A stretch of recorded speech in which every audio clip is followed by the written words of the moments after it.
పాత్రికేయం మీద దాడి, ప్రశ్నించినందుకు దాడి. ఇది ప్రజాస్వామ్య దేశంలో ఎట్టి పరిస్థితులలో మనం వినకూడని ఒక బాధాకరమైన సన్నివేశం. మిత్రుడు శంకర్ గత కొంతకాలంగా నిజాయితీగా ప్రశ్నిస్తూ పరిపాలనలోని లోపాలను ఎత్తి చూపినందుకు అతన్ని చంపే ప్రయత్నం చేశారు.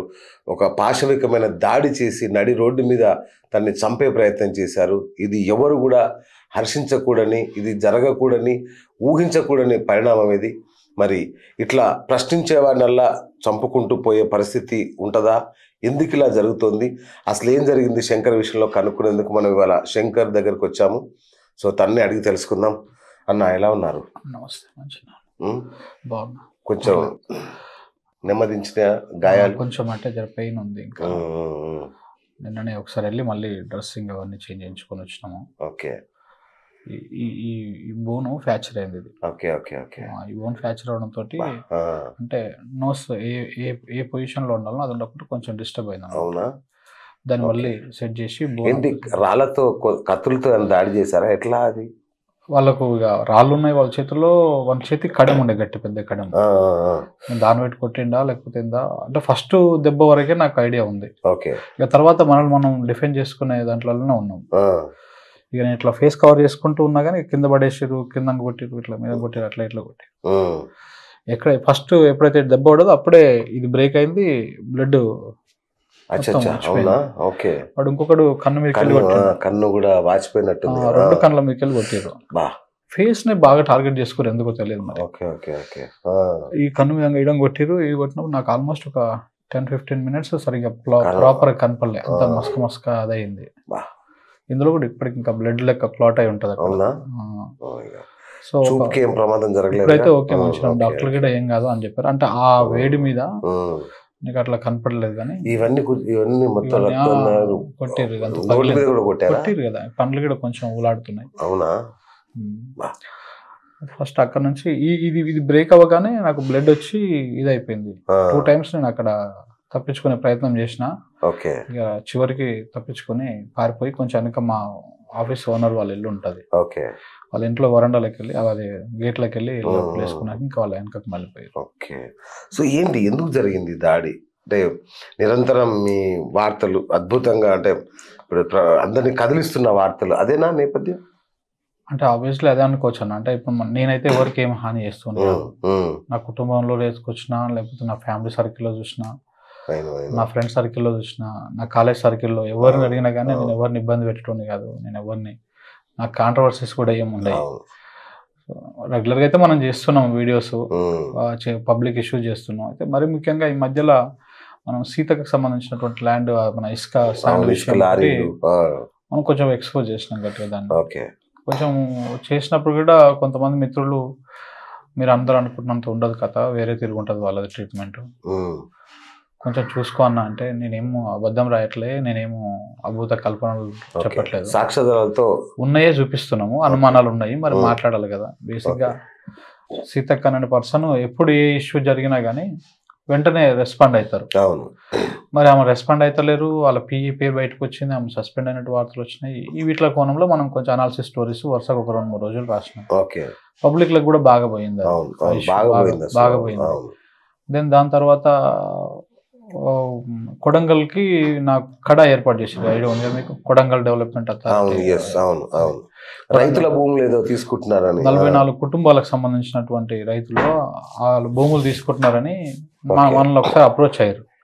ఇప్పుడు ఏమైందంటే సీనన్న, ఇప్పుడు ఉన్నటువంటి మీడియాలో ఎవరు కూడా రేవంత్ రెడ్డి గారికి వ్యతిరేకంగాను లేకపోతే వీళ్ళకి రాస్తాను కొంచెం డేర్ చేయట్లేదు.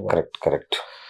ఇక మన దగ్గరకు వస్తే న్యాయం జరుగుతుంది అనుకున్నారు, లేకపోతే వాళ్ళ ఇష్యూ బయటకు వస్తుంది అనుకున్నారు. ఫస్ట్ మనకు అప్రోచ్ అయ్యి గిట్ల ఉంది అంటే మనం పేపర్లో వార్త రాసినాం. రాసినాక అన్న మీరు ఒకసారి మా గ్రౌండ్కి రండి, చూడండి, మా భూములు చూడండి అని చెప్తే ఒకరోజు రిక్వెస్ట్ చేస్తే నేను 21st రోజు సీఎం గారి సభ ఉంది ఆడ కొడంగల్లో. నేను 20 రోజు లేట్ అయినా పర్లేదు అని చెప్పేసి సాయంత్రం అట్లా పోయినాడికి పోయి వాళ్ళది 44 కుటుంబాలు అందరికి వచ్చినాయి ఆడ. అక్కడ ఇంట్రెస్టింగ్ పాయింట్ ఏంటంటే అన్న, వాళ్ళకి భూములు ఇచ్చింది కూడా 1972 ఆ టైంలో ఇచ్చిరంట. ఇందిరమ్మ రాజ్యంలో గరీబీ హటావో స్కీమ్ కింద ఇచ్చిరంట అసైన్ ల్యాండ్. అవి ఒక 70-80 ఎకరాల భూములు, సర్వే నెంబర్ 19లో ఉన్నటువంటి భూములు. పాపం అందరూ పేదోళ్ళు, బడుగు బలహీన వర్గాలు, బుడిగ జంగాలోళ్ళు, ఎస్సీ, బీసీలు, ఇట్లా చాలా అంటే ఏం లేని పేదలు ఉన్నారు. వాళ్ళ కొంతమంది ఏంటంటే వాళ్ళు ఇచ్చిన భూములనే ఇప్పుడు గుడిసెలు వేసుకున్నారు, వాళ్ళు ఇచ్చిన భూములనే దొడ్లు పెట్టుకొని పశువులను అవన్నీ అంతే కదా. ఆ భూములు కూడా మంచి సారవంతమైన భూములు ఏం కాదు. ఈ రాళ్ళు రప్పలు, కొంత గుట్టలు అవి ఉన్నాయి. ఇక వాళ్ళు వాళ్ళ తాతల నుంచి నచ్చింది కాబట్టి అవే సాగు చేసుకుంటా, మంచిగా ఉన్న కాడికి చేసుకుంటా, మంచిగా లేనిది దొడ్డి పెట్టుకోను, లేకపోతే గుడిసె వేసుకోను, లేకపోతే పశువులను వేసుకోవడానికి ఇట్లా నడిపించుకుంటా జీవనం సాగించుకుంటూ వస్తున్నారు వాళ్ళు. సో దాంతోపాటు ఈ రైతు బంధు ఇవి కూడా వస్తున్నాయి కాబట్టి కొంచెం వాళ్ళకి హెల్ప్ఫుల్ అవుతుంది. ఇదే విషయాన్ని నేను అక్కడికి వెళ్ళి చెప్పినాను, మనం చేసిన తప్పేం లేదు. వాళ్ళు పిలిచిర్రు, నేనే పోయినా చూసినా, పబ్లిక్ చూసినా నా ఛానల్లో కూడా ఉంటుంది, మీరు చూడొచ్చు. ఒక ½ అవర్ వీడియో ఉంటుంది, పబ్లిక్ అందరూ మాట్లాడారు. పాపం వాళ్ళు చాలా బాధపడ్డారు. రేవంత్ రెడ్డి గారి ఇంటి దగ్గరికి కూడా వెళ్ళిరంట వాళ్ళు. అంటే ఈ వినతి పత్రాలు తీసుకొని, సార్ మా పేదలు మా తీసుకోకండి, ఇబ్బంది పెట్టకండి, వేరే పక్కన భూములు ఉన్నాయి. ఇంకొక ఇంట్రెస్టింగ్ ఏంటంటే ఇలా భూముల పక్కనే సీలింగ్ ల్యాండ్స్ ఉన్నాయి. అంటే ఎక్కువ భూమి కంటే ఉండాల్సిన భూమి కంటే ఎక్కువ ఉంటే సీల్ చేస్తారు, అంతే కదా. అలాంటి సీలింగ్ ల్యాండ్లు కూడా పక్కనే ఉన్నాయి. ఒకవేళ మీరు తీసుకుంటా అంటే ఆ ల్యాండ్లు తీసుకోండి. దొరలై, భూస్వాములై, పెద్ద పెద్దోళ్ళై ఉన్నాయి పక్కన. కావాలంటే మా దాంట్లోకి వెళ్ళి మేము తవ్వగిడి ఇస్తాం, ఆడిపోతందుకు అందరం తలాయిని తీసుకొని ఇస్తాము. మా భూములు కొట్టకండి, మా పేదలై మేము వాళ్ళ జ్ఞాపకాలు ఉన్నాయల్లా, కొంతమంది సమాధులు ఉన్నాయల్లా, కొంతమంది అన్ని అలానే ఉంటాయి కదా. సో అని చెప్పేసి వాళ్ళ వర్షాన్ని మనం చెప్పినాం అంతే. నేనేమో పూసుకొని చెప్పింది కాదు, నేనేం చెప్పింది కాదు, పేదలు ఇట్లా ఉన్నది అనేది చెప్పినా మనం వాడికి వెళ్ళి. అది చేసుకొని వచ్చినాక తెల్లారి రోజే ఈ అటాక్. మనం ఈ న్యూస్ లైన్ నుండి తెలంగాణ టీఆర్ఎస్ కోసం పనిచేస్తాయా అంటే బయట ఉన్న సందేహం ఇది అట్లా ఎందుకు అనిపిస్తాను అంటే, మనం ఇప్పుడు నేను టీఆర్ఎస్ గవర్నమెంట్ లో ఉన్నప్పుడు కూడా చాలా మంది మాట్లాడినా, చాలా కొన్ని కూడా క్వశ్చన్ చేసిన, చేయాల్సిన ఎంతవరకు చేయాలని అంతవరకు చేసిన. కాకపోతే కొన్ని విషయాల్లో నేను తెలంగాణ ఫ్లేవర్ గా ఉంటా. ఫస్ట్ నుంచి నేను డే 1 నుంచి కూడా కొంచెము బీజేపీ మీద ఫైట్ చేసినప్పుడు కానీ, లేకపోతే సబ్జెక్ట్ బేస్డ్ గానే మాట్లాడతా. ఎక్కడ కూడా ఏది పర్సనల్ అటాక్లు అట్లా ఏమి ఉండదు. ఇష్యూ బేస్డ్ గా స్టేట్ కి ఎందుకు రాలేదు, ఇవి రావాల్సిన ఎందుకు రాలేదు, మనకు కాచిగూడ కోచ్ ఫ్యాక్టరీ, మన కాచిపేట కోచ్ ఫ్యాక్టరీ, బయ్యార్ స్టీల్ రాలే, మెడికల్ కాలేజీల విషయంలో అన్యాయం జరిగింది. ఇట్లాంటివన్నీ కొన్ని మనం ఫస్ట్ ఈవెన్ బీఆర్ఎస్ క్వశ్చన్ చేయకంటే ముందు నుంచి కూడా నేను చేసిన. నేను ఒక వీడియో తెలంగాణ కూడా జాగ్రత్త, గుజరాత్ వాడి కన్ను మన రాష్ట్రం మీద పడ్డది, గుజరాత్ వాడు చాలా డేంజరు, వాడు మన లోపల మనకి శిక్ష పెడతాడు, వాడు వచ్చి మన మీద పెత్తనం చేస్తే వాడిని తిరిగి కొడతాం మనం అందరం ఒకటై. అది మనకు శిక్ష పెడితే మనం కొట్టుకుంటాం, వాడు రాజ్యం వెళ్తాడని వీళ్ళకంటే ముందుగా నేను వీడియో చేసిన. అంటే ఇప్పుడు నేను వాళ్ళకి సపోర్ట్ చేసినట్టు కాదు కదన్నా. నేను ఇంకొకటి కొన్ని విషయాలలో కాళేశ్వరం విషయంలో నేను అవుట్లెట్ సపోర్ట్ చేసిన. కాళేశ్వరంలో ఒక డాక్యుమెంట్ చేసిన, ఎందుకంటే ఆ నీళ్ళ ప్రాముఖ్యత నాకు తెలుసు. నేను స్కూల్ డేస్ లో ఉన్నప్పుడు నల్గొండ, మాది మునుగోడు, నాంపల్లి మండలం మాది. మాకు ఒక 5 ఎకరాల తోట నీళ్లు లేక నెట్ట నీళ్ళు నండబెట్టుకున్నాం. మా అక్క పెళ్లి 4 రోజులు మనంగా. అంటే ఆ బాధలు తెలుసు మాకు, మా నాయన పడ్డ కష్టాలు తెలుసు. కరెంట్ లేకపోతే ఇంత ఇబ్బంది పడ్డామని తెలుసు, నీళ్ళు లేకపోతే ఇంత ఇబ్బంది పడ్డామని తెలుసు. కాబట్టి నేను కాళేశ్వరం అవుట్లెట్ సపోర్ట్ చేసిన. గుట్టే గడ్డిగా గూలిగూడి చూడలే. నేను 2019లో నా మిత్రులు, నేను, మా బావ, మాకు 4-5 కలిసి ఒక 2 బైక్లు వేసుకొని కాళేశ్వరం అంతా తిరిగినాం. నేను కూడా ఫస్ట్ అట్లనే అనుకున్నాను, 2,000 కోట్లు ఎందుకు పెడుతున్నాడు, వేస్ట్ కదా, ఎందుకు పెడుతున్నాడు, జనం మీద భారం పడుతుందేమో ఇంత అని చెప్పేసి. కానీ అక్కడికి వెళ్ళిన తర్వాత, చూసిన తర్వాత, అటు తుమ్మిడిహేటి దగ్గరికి వెళ్ళినాం, ఇక్కడికి వెళ్ళినాం, అన్నీ చూసినాం. 10-15 రోజులు మేము మొత్తం అంతా తిరిగి చూసిన తర్వాత అక్కడ ఇంజనీర్లను కలిసినాం. అన్నిటికంటే ముఖ్యంగా కొంతమంది ఫార్మర్స్ని కలిసినాం. నాకు ఎగ్జాక్ట్గా ఒక పాయింట్ గుర్తుందన్న, అన్నారం బ్యారేజ్ ఉంది కదా ఇప్పుడు, దాని వెనకాల ఇప్పుడు మంతని కాన్స్టిట్యున్సీలో ఉంటుంది. అన్నారం బ్యారేజ్ బ్యాక్లో ఒక పుష్కర్ ఘాట్ ఉంటుంది, ఒక టెంపుల్ ఉంటుంది. ఆ టెంపుల్ పేరు ఎగ్జాక్ట్ ఐడియా లేదు. కాదు, కాళేశ్వరం ఏమో కన్నెపల్లి దగ్గర మేడిగడ్డ వెనుకుంటుంది, ఇదేమో అన్నారం వెనుకుంటుంది. ఒక టెంపుల్, అది పుష్కర్ ఘాట్ ఉంటుంది. గోదావరి పుష్కరాలు వచ్చినప్పుడు అది పుష్కర్ ఘాట్ ఉంటుంది. మేమంతా తిరిగి అలసిపోయి స్నానం చేద్దాం అన్నట్టుగా మనం అందరం బైక్లు ఆడబెట్టుకుని పోయినాం. మేము ఆడిపోతుంటే అప్పుడే బ్యాక్ వాటర్ వస్తున్నాయి. అన్నారం బ్యాక్ బరాజ్ నింపుతురు, నీళ్ళు వస్తున్నాయి అనుకుంటున్నాయి అనమాట. ఒక దూరంలో ఒక గట్టు మీద ఒక మంచి ఆల్మోస్ట్ 70 నుంచి 80 మధ్యలో ఉంటాడు పెద్ద మనిషి, బోర్లు కాసుకుంటా ఉన్నాడు ఆడ. నేను వీళ్ళందరూ స్నానం చేస్తుంటే ఊరికి ఆడిపోయి కూర్చున్నా. నా తాత ఏంది పరిస్థితి, ఎట్లా ఉంది, నీళ్ళు వచ్చినాక ఏమనిపిస్తుంది అని అడిగాను. నాకు ఆ పెద్ద మనిషి ఒక మాట అన్నాడు, నాకు నిజంగా కలుక్కు అనిపించింది ఆ రోజు. ఈ ఏట్ల నీళ్ళు చూసి ఏం లైంది కొడుక అన్నాడు. ఏట్ల నీళ్ళు చూసి ఏం లైంది కొడుక అన్నాడు. అంటే నీళ్ళు వస్తే ఆయన కళ్ళలో ఎంత సంతోషం ఉంది. మరి ఇవి ఖర్చు ఎక్కువ అవుతుందంట, నీళ్ళు ఎత్తిపోసుకుంటే ఇవంతా అవుతుందంట కదా అని ఊరికి ఆయనకు అర్థమయ్యే లాంగ్వేజ్లో నేను అడిగిన. అడిగితే ఇప్పుడు పైసలు నా దగ్గర ఉన్నాయి కొడుకో, 50 రూపాయలు 100 రూపాయలు ఉన్నాయి, నాకు దూపు అవుతుంది, ఇప్పుడు నేను ఇవి తాగలనా నీళ్ళు కొనుక్కొసుకొని తాగలనా అని చెప్పిండు ఆయన. అంటే నీకు ఇప్పుడు ఒక రైతు, ఒక గొర్రెల కాపరి, ఆయనకంతా నాలెడ్జ్ ఉంది నీళ్ళ మీద. ఎందుకంటే ఆయన గొర్రెలు పొద్దుగాలు లేస్తే నీళ్ళు తాగాలి. పొద్దుకులు దేశం అంతా తిరిగి వచ్చి గడ్డి గదరం తిన్నా కానీ నీళ్ళైతే తాగాలి కదా. నీళ్ళు తాగకపోతే ఏ గొల్లోనికైనా కానీ మనసులో పట్టదు, అరే గొర్రెలు నీళ్ళు తాగలే ఇవ్వాలి అని ఉంటుంది. ఆ నీళ్ళు ఏడ దొరకాలి మరి మనకు? లేవు ఇట్లా నీళ్ళు లేక గోళాలలో పట్టుకొని బోరింగ్లో కడిపోయి ఇవన్నీ చెప్తుంటే నాకు మస్తు బాధ అనిపించింది. అంటే ఓహో, మనం నీళ్ళ కోసము ఖర్చు పెట్టినా తప్పులేదు, కొంత భారమైనా తప్పులేదు, కానీ మనం నీళ్ళు లేకపోతే. సో ఇట్లాంటి ఎన్నో సన్నివేశాలు ఉన్నాయన్న నేను తిరిగిన మొత్తం దాంట్లో. అంటే ఆ టన్నెల్లో తిరిగినాము, పంపుల మీద పోయినాము, అన్నీ చూసినాము. ఇవన్నీ చూసినాక అర్థమైంది అనమాట, అంటే మనకు నీళ్లు లేవు. 100 మీటర్స్ లోపల సముద్ర మట్టానికి నీళ్లు ఉన్నాయి, మనం 500-600 మీటర్ల ఎత్తులో మనం ఎత్తిపుచ్చుకోవడం మార్గం లేదు. ఇట్లాంటి నేను సబ్జెక్ట్ బేస్డ్గా మాత్రమే నేను కొన్ని విషయాల్లో సపోర్ట్ చేసిన. బట్ అవుట్రైట్ నేను ఎక్కడ ఎవరికి కేసీఆర్ అద్భుతంగా పాలిస్తున్నానని చెప్పలే, ఆయన స్కీములు బాగున్నాయని చెప్పలే, నేనేమో కండువాలు వేసుకోలే, నేనేమో ఓవర్ లెక్క అందరి లెక్క ఈ పార్టీకి 2 రోజులు, గా పార్టీకి 2 రోజులు, దీనికి 2 రోజులు, గానికి 2 రోజులు, ఇట్లాంటివి ఏమి నేను చేయాలి. అంటే నా సబ్జెక్టు అవతల వాళ్ళకి అనుకూలంగా ఉంటే దాన్ని నాకు ఆపాదిస్తే అది ఇప్పుడు మనకంటూ ఒక మంచి చెడు మనం చూస్తున్నాం అన్నమాట. నీ ఇంట్లో కష్టం ఉంది కాబట్టి అది రాకుండా ఉండాలంటే ఏం చేయాలో నీకు క్లారిటీ ఉంటుంది. సో మన తెలంగాణ నీళ్ళకి ఇబ్బంది పడ్డది, కరెంటుకి ఇబ్బంది పడ్డది, పెట్టుబడికి ఇబ్బంది పడ్డది, గోసపడ్డాం మనం చాలా. మా చిన్నమ్మ ఉంటుంది అన్న, నీకు ఒక చిన్న సింపుల్. సో కరెంటు కూడా పోయింది మళ్ళీ. నాకు తెలిసి 10 ఏళ్లలో నేను ఎప్పుడు చూడలే టీఆర్ఎస్ పరిపాలనలో ఇట్లా కరెంటు పోవడం అనేది ఎప్పుడు చూడలే నేను. అసెంబ్లీలోనే పోతుంది ఇక్కడ ఎంత కానీ. సో నేను మా బాబాయ్ చనిపోయిన తర్వాత పిల్లలు చిన్న వాళ్ళు అన్న, జస్ట్ ఒకడు 10th క్లాస్, ఒకడేమో ఇంటర్వ్యూ చదువుతున్నాడు. వాళ్ళు ఏం పని చేస్తారు చెప్పండి? ఆమె కూడా పెద్దగా ఏదో స్కూల్లో ఏదో అటెండర్, కరెక్ట్ 1 month లోపల వాళ్ళకి 5 lakhs వచ్చినాయి. నేను ఈ సబ్జెక్ట్ బేస్డ్ గా ఈ పరంగా మాత్రమే మనం కొన్ని విషయాల్లో సపోర్ట్ చేస్తున్నాం. ఎందుకంటే ఇది రైతుకో మనం ఎన్నడూ చూడని అభివృద్ధి ఫలాలు కదా ఇవన్నీ, మనం ఎప్పుడు చూడలేదు. పక్కన పెడితే పేద కుటుంబం అనేది ఒక ఇంటి పెద్ద మనిషి లేకపోయినా కానీ ఒక ఏమన్నా ప్రమాదవశాత్తు జరిగినా కానీ ఎంతో కొంత ఆర్థికంగా నిలదొక్కగలుగుతారు. ఆమెకు 5 లక్షలు వస్తే పిల్లల చదువులకు వాడుకుంటుంది, ఏదో రకంగా ఆమెకు అది అవుతుంది. వడ్డీకి ఇచ్చుకున్న కుటుంబం జీవితాంతం ఇట్లా ఉంటుంది. సో ఇట్లా మనం కొన్ని సబ్జెక్టు బేస్డ్ గా మాత్రమే మాట్లాడినాం, అంతేగాని ఎక్కడ నేను తప్పులను కూడా ఎత్తి చూపిన. ఎంతమంది విషయంలో కొన్ని మిస్టేక్స్ అవుతున్నాయి.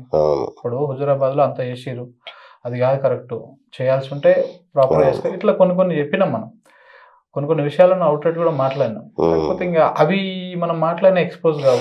మీ నేపథ్యం ఏంటి? చిన్న పిల్లల్లా ఉన్నావు, అప్పుడు ఇన్ని పెద్ద విషయాలు చెప్తున్నావు. అంటే మనకన్నీ చదివే కదన్న, మనకు అనుభవం కూడా నేర్పిస్తుంది.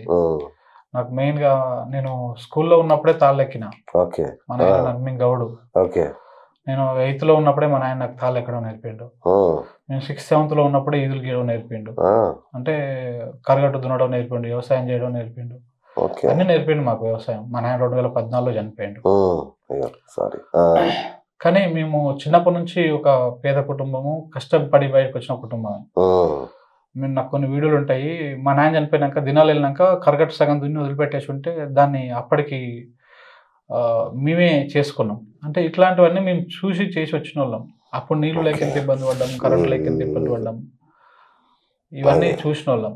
నేను 8th 9th 10th 8th 3 సంవత్సరాలు 2 సంవత్సరాలు తాళ్ళెక్కితే మా బాబాయ్ ఒక ఆయన PhD చేసినాను ఉండే, చనిపోయింది ఆయన. అరే నువ్వు వీడు ఉంటే తాళ్ళే ఎక్కుతావు అని చెప్పేసి హైదరాబాద్ పంపించాడు. లేకపోతే నేను ఊర్లోనే ఉండేటోడు. వాడు తాళ్ళెక్కుతున్నాడు, ఈ లేత ఏజ్ కదా, వంగిపోతాం మనం, అనవసరంగా దీనికి అలవాటు పడితే మళ్ళీ వాడు వేరే చేయలేడు, ఇబ్బంది అవుతుందని చెప్పేసి అప్పుడు నన్ను మళ్ళీ ఇక్కడికి పంపించారు. 10th అయిపోగానే ఉంచలే ఊర్లో. సో ఇట్లా మనం ఆ కష్టాలను చూసుకుంటూ వచ్చినాం కాబట్టి మనకు తెలుసు అన్న, చూస్తున్నాం అంటే ఒక 10 సంవత్సరాలలో మార్పు కనపడింది. అవును. కొంత మనకు అప్పటికి ఇప్పటికి తెలంగాణ ఉద్యమంలో కూడా ఉన్నావా? నేను ఉద్యమంలో అంటే ప్రత్యక్షంగా మేము లేమన్నా. ఓకే. నేను డిగ్రీ చేస్తున్నప్పుడు ఓకే ఓకే డిగ్రీ చేసుకున్నా, నేను పార్ట్ టైం జాబ్ చేసిన. ప్రత్యక్షంగా అంటే మీన్స్ మేము కూడా ధర్నాలు చేసినాం, మేము కూడా దెబ్బలు తిన్నాం. చాలు ఇవాళ కొంతమంది స్థాయిలో కొంతమంది ఎమ్మెల్యేలు ఉన్న వాళ్ళు కూడా మమ్మల్ని కొట్టించారు. ఇదే దిల్సుఖ్నగర్ బస్ స్టాండ్లలో కొట్టించారు చేసినప్పుడు. అంటే మాకు తెలంగాణ ఒక ఎమోషనల్ గా అప్పటి నుంచి కనెక్ట్ ఉంది. అయితే నేను మెయిన్ గా నేను ఎక్కడ అట్రాక్ట్ అయినా అంటే నేను సాక్షి జోన్ లో పనిచేసిన.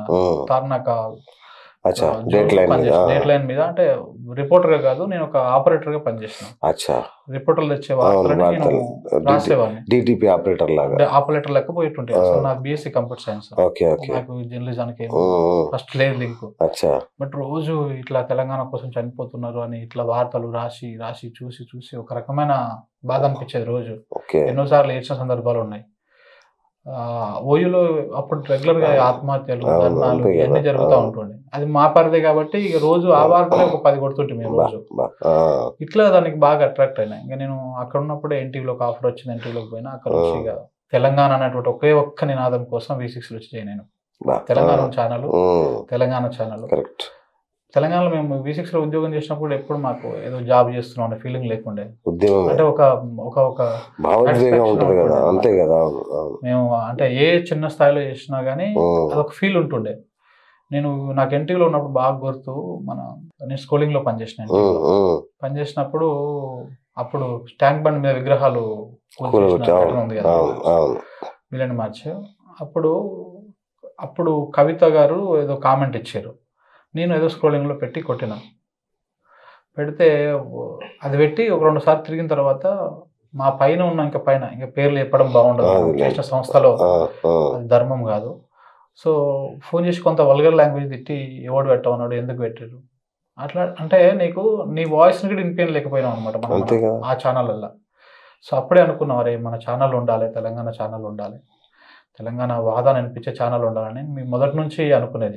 మనం మాట్లాడితే కూడా ఎక్కిరించేవాళ్ళు, ఎందుకు ఎట్లా మాట్లాడుతున్నాం, రెస్పెక్ట్ లేదా అంటే మేము నల్గొండ సార్ మాకు ఇట్లనే వస్తుంది, మాకు ఇంతే మేము ఇట్లా. సో అట్లా ఒకటే ఒక కారణంతో తెలంగాణ ఛానల్లో మనం ఆడ 10 రూపాయలు ఇచ్చినా 5 రూపాయలు, 10 రూపాయలు ఇస్తే 5 రూపాయలు ఇచ్చినా సరే ఆడికే పోవాలి ఉద్దేశంతో V6 లో జాయిన్ అయినాను. ఇంకా అక్కడ 2012 నుంచి 18 దాకా అక్కడనే పనిచేసినాను. 2018లో నేను స్కూలింగ్ డిపార్ట్మెంట్ లో జాయిన్ అయినా. అంటే 2012లో 12 ఏప్రిల్ 1 ఈ లైవ్ సిగ్నల్ రోజే మేము జాయిన్ అయినాం. 2014 దాకా అక్కడనే పనిచేసిన. మా డాడీ చనిపోయిన తర్వాత ఒక లాంగ్ లీవ్ తీసుకొని ఇక నాకు కొంచెం వర్క్ మీద ఇంట్రెస్ట్ పెరిగింది. నేను కూడా కరియర్ మీద పెట్టిన. అందులో నుంచి డెస్క్ నుంచి స్పెషల్ డెస్క్ వెళ్ళిన, కొన్ని ప్రోగ్రామ్స్ మెయింటైన్ చేసిన. తర్వాత ఇక నాకు అనిపించింది, నాకు చాలా మంచి చేసింది V6 అంటే వర్క్ నేర్పించింది, చాలా మంది కొలీగ్స్ ఉన్నారు. సో ఇవన్నీ చేసిరు. మేము చేసినప్పుడు V6కి ఇప్పుడు V6 చాలా డిఫరెన్స్ అన్న. అది న్యాయం కోసం నిలబడే V6. అది తెలంగాణకి ఏమన్నా హాని చీమ చిట్టుకుమన్నదంటే కెమెరాలు పట్టుకొని ఒక సైనికులు లెక్కబోయే రిపోర్టర్లు, సైనికులు అప్పుడు ఉండేవాళ్ళు V6. ఇప్పుడు అట్లా లేదన్న V6. అప్పుడు అది వేరు అసలు. ఆ V6 ఆ ఫ్లేవర్ మేము ఇప్పటికి గర్వంగా చెప్పుకుంటాం V6 అని. బట్ ఆ V6 చెప్పుకుంటాం, ఇప్పుడున్న V6 చెప్పుకుంటాం. ఎందుకంటే ఉద్యమ 2012 అంటే మంచి పీక్స్ టైంలో. ఆ టైంలో మీకు గుర్తుకుని ఉంటుంది, ఒక NGOల సంఘం పెట్టినప్పుడు ఇట్లా గొంతుకు వస్తాం అనేది ఒక వీడియో సర్క్యులేట్ అయింది. ఒక క్లిప్ను పెట్టి మనం V6 ఛానల్ బాగా బ్రేక్ చేసి ఎంత చేసింది.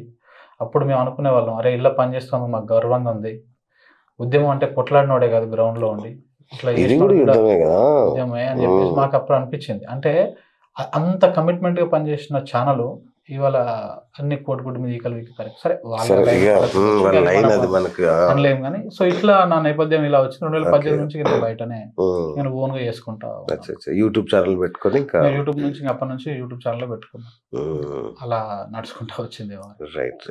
సో అంటే మొదటి నుంచి నీ ఇదేనా అంటే ఎలాగైనా ప్రశ్నించాలి లేదంటే? నేను ఫస్ట్ యాక్చువల్గా వీళ్ళందరికీ తెలియని విషయం ఒకటి మీకు చెప్పాలనుకుంటున్నాను. 2018లో నేను ఒక వీడియో చేసిన, మీకు గుర్తుకుండొచ్చు. కేసీఆర్ గారికి, గవర్నమెంట్కి, వీళ్ళందరికీ వ్యతిరేకంగా ఉంటుంది అది.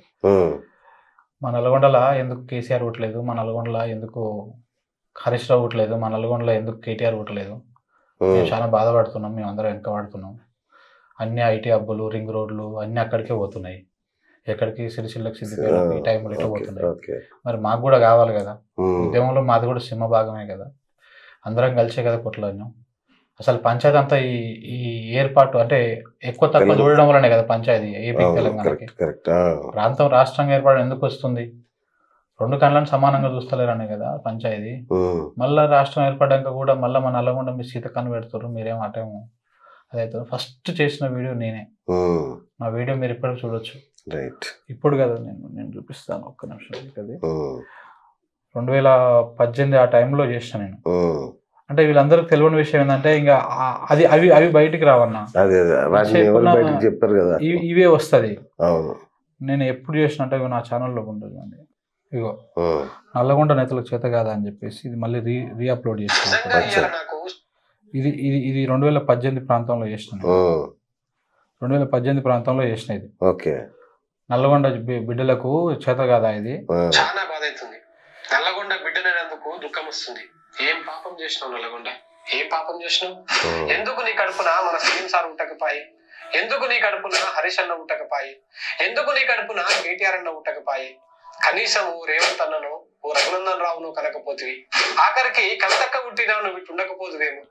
నీ గోసలు తీరునేమో, నీ ఆశలు నెరవేరునేమో, నీ బిడ్డల బాధలు తీర్చుదువేమో, నీ తోటి జిల్లాల లెక్క నువ్వు కూడా అభివృద్ధిలో పరుగులు పెడుతువేమో. ఏం పాపం చేస్తుంది నల్లగొండ? ఓ నల్లగొండ బిడ్డగా ఇది నా ఆవేదన, మా నల్లగొండ బిడ్డల బాధ. మా నేతలకు చేత కాదో, మా లీడర్ల సత్వ వచ్చిందో తెలియదు కానీ మేము వెనకబడిపోతున్నాం, వెనుకకు నెట్టయ్యబడుతున్నాం. ఏవి మా నల్లగొండకు ఐటీ హబ్బులేవి, ఔటర్ రింగ్ రోడ్డులేవి, అందాల చెరువులేవి, అదిరెడ్డి డబుల్ బెడ్రూమ్ ఇల్లులేవి. ఏడున్నాయి? ఎప్పుడు వస్తాయి? ఎంత దూరం ఉన్నాం మేము? హైదరాబాద్ కు పూతరేటు దూరం. గట్టి కొడితే గంట సేపట్లో నల్లగొండలు ఉంటాం. ఇంత దగ్గరున్న మా జిల్లాల 7 పనులు ఆడనే ఆగిపోయినాయి. ఎక్కడేసిన గొంగడి అక్కడే ఉంది. మా నక్కల గండి ఏమైందో తెలియదు. ఎస్ఎల్బిసి ఊసేయలేదు. మా పిల్లాయి పెళ్లి కాలువ కథ కంచికి చేరింది. నిండి ఎత్తిపోతల ఎప్పుడు శురువైతుందో ఎరుకైతలేదు. మా గొట్టిముక్కుల కృష్ణరాయం పెళ్లి, శివన్నగూడెం ప్రాజెక్టు పనులు ఏనాకు వచ్చినాయో అర్థమే అయితలేదు. 5 ఏళ్ల పొద్దు పట్నం పోతప్పుడు వస్తప్పుడు ఉట్టి కట్టలు సగం దొబ్బిన కాలువలు చూసుడే అవుతుంది మా బతుకు. ఈ తేపకు కాకపోతే మళ్ళా తేపకు నీళ్ళు వస్తాయని రైతన్నలు ఎదురు చూస్తారు. నీళ్ళు వస్తే మా తలరాతలు మారుతాయని కోటి ఆశలు పెట్టుకోరు. ఇట్నుంచి సాగర్ హైవే, ఇట్నుంచి విజయవాడ రోడ్డు తప్ప చెప్పుకోదగ్గ హైవేలు ఏవీ లేవు. ఈ ఒక్కటే కాదు, అన్నింట్లా మేము వెనకనే పడ్డాం. మా నాంపల్లి అట్లనే ఉంది, మా దేవరకొండ తండాలు అట్లనే ఉన్నాయి, మా చింతపల్లి చింత పెట్టుకుంది, మరి కూడా మునుపటి లెక్కనే ఉంది, మునుగోడును మర్చిపోయింది. ఇక మా కట్టంగూరు, మా కేతపల్లి, మా గుర్రంపోడు, చండూరు, సంస్థానారాయణపురం, ఇటు సూర్యాపేట, అటు చందంపేట, మిర్యాలగూడ, 7 నుంచి 7కి చూసుకున్నా మా బతుకులు మారలేదు. ఇట్లా చెప్పుకుంటూ పోతే మస్తు ఉన్నాయి. మరి మా నేతలకు నోరు లేదో, హరీష్ రావు అసలు ఆనుమత్యం మాకు లేడు తెలియదు కానీ అప్పుడు ఇప్పుడు ఎప్పుడు వెనకబడే ఉన్నాం. హరీష్ అన్నకు చేతనైంది, మా నేతలకు ఎందుకు చేతనైతే లేదు? వరంగల్, కరీంనగర్, సిద్దిపేట, గజ్వేల్, ఉత్తర తెలంగాణ అద్భుతంగా అభివృద్ధి చేస్తున్నారు. అద్దం లెక్క తీర్చిదిద్దుతురు. సంతోషం, అది మనదే. మా అన్న బాగుపడుతుంటే నాకేం బాధ లేదు, కానీ ఆ అభివృద్ధిలో నేను కూడా ఉండాలంటుంది నల్లగొండ. యాదాద్రిని డెవలప్ చేస్తున్నారు, బాగుంది, కానీ దానికంటే ముందు పేదోడి కడుపు నిండాలి, రైతన్న ఇల్లు వండాలి. అయిటంకనే ఏ దేవుడైనా. ఇక తెలంగాణ తల్లికి పుట్టిన బిడ్డే కదా మా నల్లగొండ. ఆస్తిలో, అభివృద్ధిలో అందరికి సమాన భాగాలే రావాలి కదా. మరెందుకు ఎడమ చేతితో విసిరేస్తున్నారు? ఏంది కథ? నల్లగొండ పౌరుషం తెలిసే కదా ప్రజాకారులను సుచ్చు ఒప్పించిన పోరాటాల గడ్డ ఇది. ఒక మాట యాద తెచ్చుకోవాలి, మన మీద వివక్ష చూపిస్తున్నారనే కదా ఆంధ్రుల మీద కొట్లాడినాం, కొట్లాడి తెలంగాణ సాధించుకున్నాం. మళ్ళా గదే వివక్ష నల్లగొండ మీద చూపిస్తే ఊరుకోదు ఈ గడ్డ. ఉద్యమానికి ఊపిరి పోసిందే నల్లగొండ. దీనికి పోరాటం ఎట్లా చేయాలనో, తెగించి ఎట్లా కొట్లాడాలనో ఎరికే. కానీ మన ఇంట్లో మనం కొట్టుకుంటే పక్కింటోనికి సంద అవుతుంది, నలుగుట్ల ఇల్లు ఉండదు.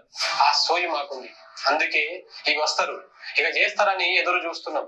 కళ్ళు కాయలు కాసేదాకా ఎదురు చూస్తాం, కానీ అయ్యే కళ్ళు ఎరుపెక్కితే ఆపడం మూలతరం కాదు. జర యాద్ పెట్టుకోవాలి.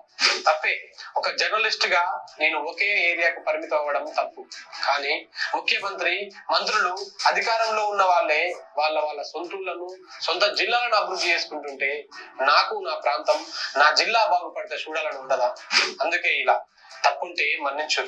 దయచేసి మా నల్లగొండ జిల్లాను గుర్తించండి. ఓసారి మా సన్నిధోన లక్ష్మీ నరసింహుడి సల్లని దీవెనలు తీసుకొని పోరు సారు. నమస్కారం. ఇది నేను చేసిన 2019-20 ప్రాంతంలో చేసిన. గొప్పగా ఉంది వీడియో. అంటే ఇది ప్రశ్నించినట్టు కదా, ఇవి ఎందుకు ఎక్స్పోజ్ చేయరు సో కాల్డ్ పర్సన్స్ ఎవరైతే నన్ను ఒక పార్టీకి కొందరు వ్యక్తులకు ముడి పెడదామని చూస్తా ఉన్నారు. నాకు నా ప్రాంతం అంటే ఇష్టం, నా నల్గొండ అంటే ఇష్టం, తెలంగాణ అంటే ఇష్టం. ఈ ప్రాంతానికి అన్యాయం జరిగినప్పుడు నేను ఈ విధంగానే ప్రశ్నిస్తా. సరే ఎప్పుడు ఒక తీరుగానే ఉండం కదన్నా, మనం 5 ఏళ్ళు ఉన్నప్పుడు మనకు ఒక తిరిగి వస్తాయి మాటలు, 10 ఏళ్ళు ఉన్నప్పుడు ఒక తిరిగి వస్తాయి, ఇంకొక పైకి వస్తా ఉంటే వస్తాయి. నేను వస్తా ఉన్న కొద్దీ కొంత లాంగ్వేజ్ మారుతూ ఉంటుంది, కొంత హార్ష్ వస్తూ ఉంటుంది, ఒక్కొక్కసారి గట్టిగా మాట్లాడుతూ ఉంటాం, ఒక్కొక్కసారి పరిణితితో మాట్లాడుతాం, ఒక్కొక్కసారి మన కాన్షియస్ కోల్పోతాం, కొన్నిసార్లు మిస్టేక్స్ జరుగుతుంటాయి. మనిషిని మనం హ్యూమన్ బీయింగ్స్, తప్పులు అనేది సర్వసాధారణంగా. కాంగ్రెస్ టార్గెట్ చేసావా? టార్గెట్ ఏం లేదన్న, ఇష్యూ బేస్డ్ గానే మీకు చెప్పినా కదా, నేను అన్ని ఇష్యూ బేస్డ్ మాట్లాడాను. నేను ఒక్కటి కూడా నేను నా పరిధికి మించి నా లైన్ మించి ఒక్కటి కూడా మాట్లాడాలి. సో ఒక జర్నలిస్ట్ గానే ప్రశ్నిస్తున్నావు తప్ప నీకేమీ లేదు. ఇది కొత్తది కాదు, ఇది ఫస్ట్ది కాదు. రైట్, అంతే కదా. ఇది బీఆర్ఎస్ గవర్నమెంట్ ని క్వశ్చన్ చేసిన, వీళ్ళని క్వశ్చన్ చేసిన. సరే అప్పుడున్న పరిస్థితుల వల్ల అప్పుడు నల్గొండ అట్లా ఉంది, కొంచెం తర్వాత మారింది, మార్పులు వచ్చినాయి. నేను నా వల్ల మారిందని చెప్పను, దీనివల్ల కానీ ఒక చైతన్యం వచ్చింది మన వాళ్ళకు, కొంచెం అదైంది. కానీ ఇది నువ్వు తీసుకోవాలి కదా, మరి ఇట్లా చేయలే కదా, నేను అలా చేసిన ఇట్లా వీడియో. మరి నల్గొండ మంత్రులు, మరి నల్గొండలో ఉన్నటువంటి వాళ్ళు వచ్చి అమ్మి దాడి చేయాలి కదా, ఎందుకు చేస్తలేరు, శతకానంలో అంటావా మమ్మల్ని, సత్వలేదు అంటావా మమ్మల్ని అని కొట్టాలి కదా. వాళ్ళు ఎందుకు కొట్టలే? వాళ్ళు తీసుకున్నారు, రిసీవ్ చేసుకున్నారు, చేయాల్సిన చోట ఆవేదన అర్థం చేసుకున్నారు. నాది అని కాదు, నాలాంటి ఎంతో మంది బిడ్డలు కదా. ఇప్పుడు మీరు మాట్లాడుతున్నారు అన్న, మేము చూసే వాళ్ళు లక్షల మంది, కోట్ల మంది ఉంటారు. ఇప్పుడు అందరి గొంతుకై నువ్వు మాట్లాడుతావు తప్ప నీ సొంత అభిప్రాయాలు ఏమి ఉండవు. ఇప్పుడు నాది కూడా, నా వర్షన్ కూడా నా సొంత అభిప్రాయం ఏమి ఉండదు. ఎంతో మంది మిత్రులు నాకు చెప్తేను, నాకు ఇది చెప్తే బాగుంటది, నీ నోటితో చెప్తే 10 మందికి తెలుస్తుంది, నేను చెప్పలేమని చెప్పేది మనం చెప్తుంటాం తప్ప మన సొంత అభిప్రాయాలు నా ఇంట్లో పంచాయతీ తీసుకుపోయి నేను యూట్యూబ్ లోనో లేకపోతే ఛానల్లోనో పేపర్లోనో పెట్టను. నా సొంత అభిప్రాయం ఉండదు అన్న. నాకు ఇదే రేవంత్ రెడ్డి గారు కాల్ చేసి బెదిరించి తిట్టారు. ఒక వీడియో ఇప్పుడు PCC అయిన కొత్తలో, అంటే నేనేం దాన్ని పర్సనల్ గా పెట్టుకుని చేసిన ఇదంతా ఏమి ఉండదు నాకు. ఆ రోజుకి సరే ఆయన ఆవేశమో ఏదో జరిగిందో ఎక్కడో అయిపోయింది, కేసు పెట్టిరు. మళ్ళీ ఆ కేసును ఎదుర్కొన్నా, కోర్టుకు పోయినా, నేను ఎక్కడ ఎక్స్పోజ్ చేసుకోవాలి, నేను కూడా చేసుకోవాలి అందరి లెక్క, నాకు కేసులు ఉన్నాయని. ఇదే మన బేగం బజార్ కేసులో శ్యామల కిరణ్ రెడ్డి ఆయన కేసు పెట్టిండు నా మీద.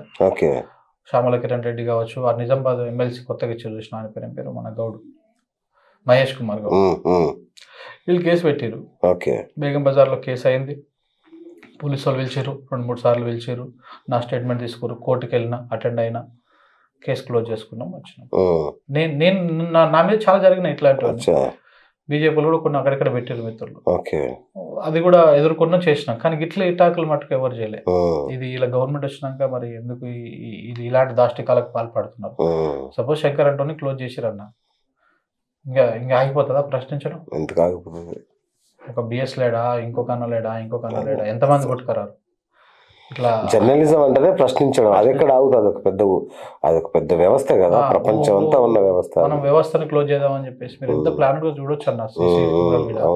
పైకి వెళ్ళి నా క్యారెక్టర్ ని అసెస్ చేసేటువంటి విధంగా అదే అమ్మాయిలు నువ్వేదో అన్నావని అందుకే గొడవ దుర్మార్గంగా. నేను నాతో పాటు పనిచేసిన ఎంతో మంది యాంకర్లు ఉన్నారు, వాళ్ళు ఎవరినైనా అడగండి మీరు అందరికి. నేను 3 సంవత్సరాల్లో ప్రధానంగా పనిచేస్తాను. నేను ఎవరితో కూడా ఎలాంటి వాతావరణం ఉండదు. నేను చాలా ఉమెన్ ఫ్రెండ్లీ ఉంటా, అందరినీ మంచిగా మాట్లాడతాను. జోయల్ గా మనం ఫ్రెండ్స్ మాట్లాడుతాం అంతా ఉంటా తప్ప నేను ఎవరిని అరెస్ట్ చేయడం కానీ నా రికార్డు లేనే లేదు. మీరు అట్లా ఎంత చేసుకున్నా గానీ దొరకదు కూడా. వీళ్ళు ఇట్లాంటి ప్రయత్నాలు చేసిరన్న, మంతు నుంచి ఊర్లోకి వెళ్ళి వీడికి ఏమన్నా ఊర్లోకి పోయి వీనికి ఏమైనా కేసులు ఉన్నాయా, వీనికి ఏమైనా ఇది ఉందా, పంచాయతీలు ఉన్నాయా, ఇవి ఉన్నాయా, వీనికి మా కాలేజీకి సంబంధించినటువంటి వాటిలో కూడా కొంత ఎంక్వైరీ చేసి కాలేజీలో కూడా వీనికి ఏమైనా ఉన్నదా, ఎట్లా నేను ఇరికి వచ్చా, ఇంత ఉంటదా? వాడికి ఏం దొరకలేదు అన్న. తిరగకపోతే అప్పటికప్పుడు పాపం ఎవరినో 2 అమ్మాయిలు తీసుకొచ్చి ఏదైనా గుద్దినట్టు చేసి పాపం వాళ్ళ లైఫ్ లో ఆగమయ్యేది తప్ప వీళ్ళకి ఏముండదు. వీళ్ళ రాజకీయ జీవితంలో వీళ్ళ దాంట్లలో ఒక 2 ఆడపిల్లలని బలి పశువులను చేసేస్తున్నారు, అంతకుమించి ఏం లేదు. అమ్మాయిల మీద కేసు ఉందా, వాళ్ళు అరెస్ట్ చేశారా ఇంకా తెలియదు. అంటే మనం అయితే ఇచ్చే కాడికి ఇచ్చినాం, CCTV వీడియోలు ఇచ్చినాం, అన్ని ఇచ్చినాము. ఇక వాళ్ళు మీరు చూస్తుండొచ్చు, మన కార్లో మనం కెమెరాలు పెట్టుకొని మనం మూవ్ అయినాక వాళ్ళు అక్కడే వెయిట్ చేస్తున్నారు. మీరు అంతకుముందు వీడియోని కూడా చూస్తే అబ్జర్వ్ చేస్తే ఒక స్కూటీ మీద ఒక అమ్మాయి ఒక అబ్బాయి వచ్చి, ఇంకొక స్కూటీ మీద ఇంకొక అమ్మాయి వచ్చి, ఆ స్కూటీ మీద ఉన్న అమ్మాయిని ఈ స్కూటీ మీదకి ఎక్కించి వీళ్ళిద్దరు వెళ్ళిపోతారు. ఇదంతా CC కెమెరాలో రికార్డ్ అయింది, అంతా మనం పెట్టినాం. అన్ని మన ఛానల్ ద్వారా పెట్టినాం, పబ్లిక్ వదిలేసినాం, మిత్రులు ఎవరితో అందరికి పంపించినాం. ఇవన్నీ ఉన్నాక కూడా వాళ్ళు ఇంకా పోలీసు వాళ్ళు యాక్షన్ తీసుకోవట్లే. హాస్యాస్పదం ఏంటంటే నాకు ఇక్కడ నోస్ సర్జరీ అయింది. సర్జరీ నిన్నటి దాకా నాకు మొత్తం అది బ్లాక్ చేసి లేకుండే. నిన్ననే నేను మళ్ళీ అక్కడ డ్రెస్సింగ్కి వెళ్ళి యశోదాకి వెళ్ళి అవి తీయించేసిన దీంట్లోకి వెళ్ళి. 48 hours నీడ్ అంటది. మనకు చెయ్యదని ఎదిగితే పట్టి వేస్తారు. సో అట్లా అది డిస్టర్బ్ కాకుండా, ఈ డిస్టర్బ్ అయిన దానికి డిస్టర్బ్ కాకుండా పట్టి పెట్టి అది పెట్టారు. అది తీసినాక కొంచెం నేను జర మీతో మాట్లాడగలుగుతాను. నిన్నటి వరకు అయితే నాకు నోటితోనే గాలి తీసుకోవాలి, నోటితోనే అది చేయాలి. ఏదన్నా తినాలన్నప్పుడు మింగినప్పుడు మనం మళ్ళీ శ్వాస తీసుకోలేము కదా. సో అట్లా సఫర్ అయినాం. ఇప్పుడు ఏం కేసు పెట్టారు? ఇది హత్యాయత్నమే కదా. పెట్టలేదంట. 307 పెట్టాలి. 307 పెట్టకుండా మిగతా సెక్షన్లు ఏవో 2-3 పెట్టారంట. అదేంటి ఏం పెడతారు 307 కాకుండా? వాళ్ళకు మరి అంటే చనిపోతే పెడతారు కావచ్చు ఇట్లాంటివన్నీ. మరి పోలీసు వాళ్ళకు. ఇంకోటి మన పిల్లలు కూడా ఆ రోజు అటాక్ అయినప్పుడు పోతే అసలు ఎక్కడ కూడా పిల్లల్ని మన కేసులు తీసుకోవాలి. స్టార్టింగ్ లో సిఐ గారు నైట్ టైంలో వచ్చి పిఎస్కి వచ్చి మరీ ఉన్నారంట. అంటే బేసిక్గా ఏదన్నా కేసు అయితే నైట్ ఎస్ఐ సిఐ రారు, రాసి కొద్దిగా చూసుకుంటాం అంటారు. వాళ్ళు వచ్చి ఎంతసేపు మనం అటాక్ చేసినటువంటి వాళ్ళ వర్షన్ వింటున్నారు కానీ మన వర్షన్ వింటలేరు, మన కంప్లైంట్ తీసుకోవాలి. ఇప్పుడు వాళ్ళు కూడా కేసు పెట్టారు నీ మీద, అబ్బాయిలు కూడా. అదే ఇప్పుడు ఆ అమ్మాయితోని పెట్టి ఇట్లా మమ్మల్ని అరెస్ట్ చేసిరు అన్న విధంగా పెడదామని ప్లాన్ చేశారు. ఫస్ట్ ఫస్ట్ స్టార్టింగ్ లో మన పిల్లలు అక్కడికి వేరే కంప్లైంట్ అట్లే అన్నట్టు మీరే గుంజిరంటగా, మీరే అది చేసిరంటగా అన్నట్టు కొంచెం పోలీసు వాళ్ళు దమ్కిచ్చే ప్రయత్నం చేసారు. వాళ్ళు కూడా వెళ్ళే సరే మా చెల్లెలని అబ్బాయి చేసిరు అన్నట్టుగా చేసిరంట ప్రయత్నం. కానీ తెల్లారినాక మన వాళ్ళు ఏం చేసారు, నైట్ ఇక అమ్మాయి ఇది ఎట్లా వెళ్తాడని చెప్పేసి మొత్తం సీసీ కెమెరాలు మన ఆఫీస్ చుట్టుముట్టు అన్ని సీసీలు ఉన్నాయి. మన లక్కీ ఏంటంటే మన ఆఫీస్ చుట్టుముట్టు ఉన్న అన్ని సీసీ కెమెరాల పరిధిలోనే జరిగింది వ్యవహారం. కాబట్టి మనం అంతా పిన్ టు పిన్ మనం ప్రపంచాన్ని చూపించగలిగాం. లేకపోతే వీళ్ళు అనుకున్న టార్గెట్ ఈజీగా రీచ్ అయ్యేవాళ్ళు. ఇన్ని కెమెరాలు ఉంటాయని ఊహించకుండొచ్చో, లేకపోతే ఇంకా వాళ్ళు ఏమనుకున్నారు. సో అట్లా అదంతా అయింది. ప్లస్ పక్కన ఉన్నటువంటి ఒక కూరగాయలు అమ్మేటువంటి ఆవిడ కూడా చూసి చెప్పింది తప్పు, అసలు బండి అప్పుడే మూవ్ అయింది, వాళ్ళే వెనకంగా వచ్చారు, వాళ్ళే షో చేసారు, వాళ్ళే చేసారు ఆమె చెప్పింది. కొట్టింది ఫోన్ చెప్పి ఆమె వాళ్ళు అపార్ట్మెంట్ లో ఒక ఆవిడ ఉందంట, నేను పోలేదు ఇంకా. సో వాళ్ళు తప్ప అసలు ఆ అమ్మాయిలదే, వాళ్ళే వచ్చారు అని చెప్పేసి వాళ్ళే అదయ్యారు. దాంతో ఇంకా వీళ్ళు అప్పుడు కేసు ఫైల్ చేసి 5 అరెస్ట్ చేశారు. అమ్మాయిలను అరెస్ట్ చేయలే, అమ్మాయిలను వదిలేసి మళ్ళీ అమ్మాయిలకి ఏదో 41 CRPC ఇచ్చినామని చెప్పారంట. కానీ ఇక పోలేదు మళ్ళీ మనం. అది ఎవరు దీని వెనక ఎవరు ఉండే అవకాశం ఉంది? 100% అన్నది చూస్తుంటే మొన్న తర్వాత కూడా చూస్తే ఆ రెక్కి నిర్వహించింది ఇవన్నీ ఫోటోలు కూడా చూస్తే ఈ హస్తినాపురం డివిజన్ సంబంధించిన కొంతమంది కాంగ్రెస్ నాయకులు వాళ్ళ హస్తాలు ఉన్నట్టు తెలుస్తా ఉంది. ఆ నాయకులకి సీతక్క గారికి దగ్గర సంబంధాలు, వాళ్ళు రాఖీలు కట్టడం పండుగలకి. ఇప్పుడు రేవంత్ రెడ్డి గారు తమ్ముళ్ళు కొండలరెడ్డి వీళ్ళందరికి సంబంధాలు నట్టితే మనకు ఆ ఫోటోలు ఇవన్నీ చూస్తుంటే అర్థమవుతా ఉంది. ఇదంతా ఏదో చిన్న చోట మెడల్ చేసింది కాదన్న, ఇది వాళ్ళ ప్లానింగ్ ప్రకారమే. అంటే వీడిని క్యారెక్టర్ అసోసియేషన్ చేస్తే వీని వార్తలకు వీని మాటకు వాల్యూ ఉండదు, వీని క్యారెక్టర్ బ్యాడ్ చేయాలి, వీడేదో తప్పుడు వ్యక్తి అని చూపించాలి సమాజానికి అనేది వాళ్ళ ప్రయత్నం లెక్క అనిపించింది నాకు. కానీ దేవుడు అంటూ ఉంటాడన్న, మనం ఏం తప్పు చేయట్లే, నేనేమో దోసుకొని తినే పనులు చేయట్లే. నాకు మిగతా కొంతమంది మిత్రుల పేరు చెప్పడం నాకు ఇష్టం లేదు. జర్నలిజం పేరు చెప్పుకొని దందాలు చేసి సెటిల్మెంట్ చేసే అలవాట్లు నాకు లేవు. నా దగ్గరికి ఇంతవరకు ఎంతమంది వచ్చిపోయారో నాకు చేతనైతే సాయం చేసినా, లేకపోతే నాకు కాదని చెప్పిన. కొంతమంది ఏమైనా ఇబ్బంది వచ్చినా కానీ వాళ్ళే ఫోన్పేలు గూగుల్ పేలు పెట్టి వాళ్ళకి హెల్ప్ చేయండి అని చెప్పిన. నా పెట్టుకోను. నేను నా ఛానల్లో కూడా ఎక్కడ కూడా ఇగో నాకు 2 రూపాయలు 3 రూపాయలు కూడా పెట్టుకోలేదు ఇప్పటిదాకా. నాకు చేతనైతే మాట్లాడతా, చేత కాకపోతే వదిలేస్తా. మరి ఎట్లా నడిపినావు శంకరన్ నువ్వు? నేను అదే అడుగుతా. ఇప్పుడు దాదాపు నీ తెలంగాణకి న్యూస్లను కలిపి కనీసం అంటే ఒక 5-6 లక్షలు ఖర్చు వస్తుంది, ఈజీగా వస్తుంది, ఒక 6 లక్షలు అన్న. అదే అన్న, నేనేమంటే మొన్నటి దాకా ఇప్పుడు మీరు కూర్చున్న ఇంటి పైన ఉంటుంది రూమ్. ఇక్కడ నుంచి నడిపించిన వ్యవస్థ.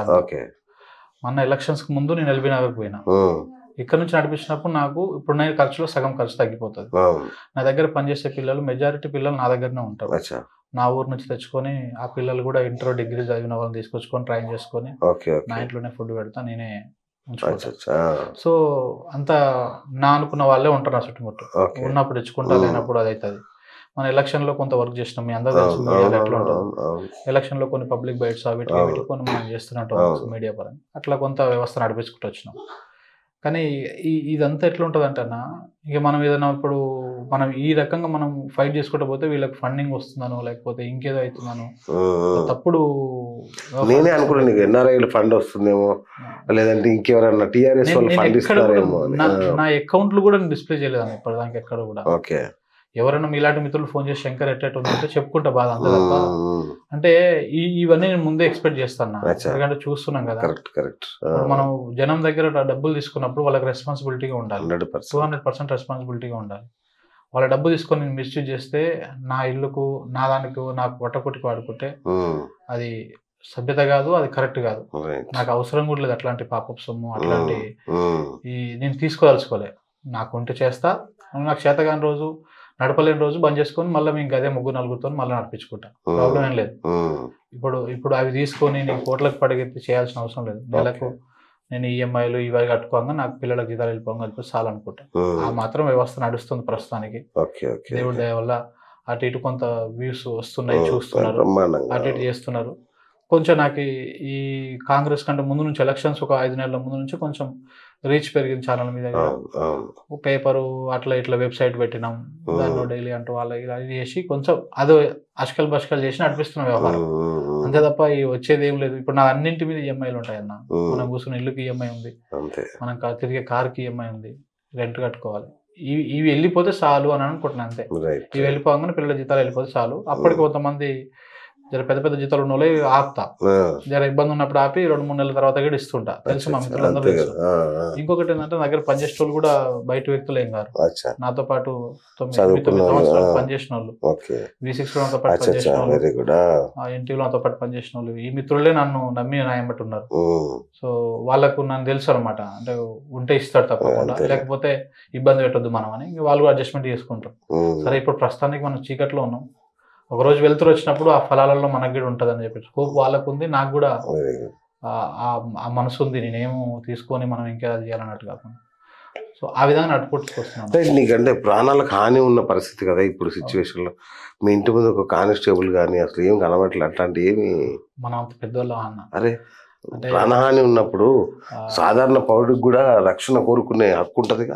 నాకెందుకు అంటే వీళ్ళ దాంట్లో భయపెట్టించేదే ఉంటది తప్ప వీళ్ళకి రక్షణ కల్పించడు ఇట్లాంటివి ఉంటుందని నాకు అనిపిస్తలేదన్న.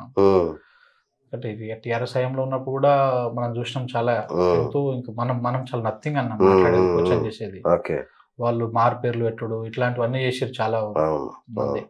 మన నేను ఎక్కడ కూడా రేవంత్ రెడ్డికి ఇంకొక మారుపేరు కూడా పెట్టలే, రేవంత్ రెడ్డి గారు అని అన్నా, సీతక్క గారు అనే అన్నా. ఇంకా వాళ్ళు ఇంకేం చెప్పినా కానీ మనం ఆ విధంగానే స్పందించు, కాకపోతే ఏకవచనం మాట్లాడచ్చు.